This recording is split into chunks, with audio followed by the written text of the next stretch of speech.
Chhatrapati Sambhajinagar शहरचे police आयुक्त श्री प्रवीण पवार साहेब यांनी छत्रपती संभाजीनगर नशामुक्त करण्याची जी मोहीम हाती घेतलेली आहे, त्या मोहिमेअंतर्गत पोलीस स्टेशन स्तरावर जे गांजा विक्री, एमडी विक्री किंवा इतर अंमली पदार्थ विक्री आरोपीचा शोध घेऊन तसेच त्यांच्यावर कारवाई करण्याबाबत त्यांनी मार्गदर्शन व सूचना दिलेल्या होत्या।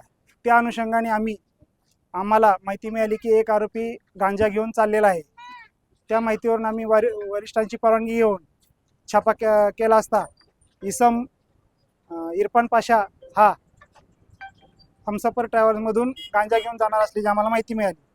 त्यावरून आम्ही छापा केला असता 10 किलो गांजासह इसम पकडला व कायदेशीर कारवाई करून गुन्हा दाखल केला। त्याचे इतर साथीदार कोण आहेत याचा शोध घेण्याच्या अनुषंगाने आज आम्ही त्याला बाहेर काढून वेगवेगळ्या एरियामध्ये शोध घेतला, परंतु शोध घेणे सुरू आहे।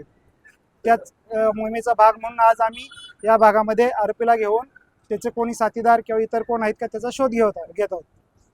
मी छत्रपती संभाजीनगरच्या सर्व नागरिकांना आवाहन करतो की त्यांना जर असे कोणी गांजा विक्रेता किंवा एमडी किंवा चरस असे कुठलेही अंमली पदार्थ विक्री करणारी जर माहिती मिळाली तर त्यांनी आम्हाला सांगावे। तसेच माननीय पोलीस आयुक्त साहेब यांनी त्यांचा मोबाईल नंबरसुद्धा दिलेला आहे।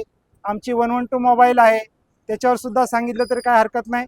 कुणाचंही ते नाव ओपन केलं जाणार नाही, गुप्त ठेवलं जाईल आणि आम्ही त्या संबंधित इसमावर कारवाई करू। त्यामुळे सगळ्यांनी बिनधास्तपणे कुठलीही शंका न बाळगता त्यावर फोन करून माहिती द्यावी ही मी नागरिकांना विनंती करतो। धन्यवाद। मी सचिन कुंभार, पोलीस निरीक्षक, पोलीस स्टेशन जवाहरनगर।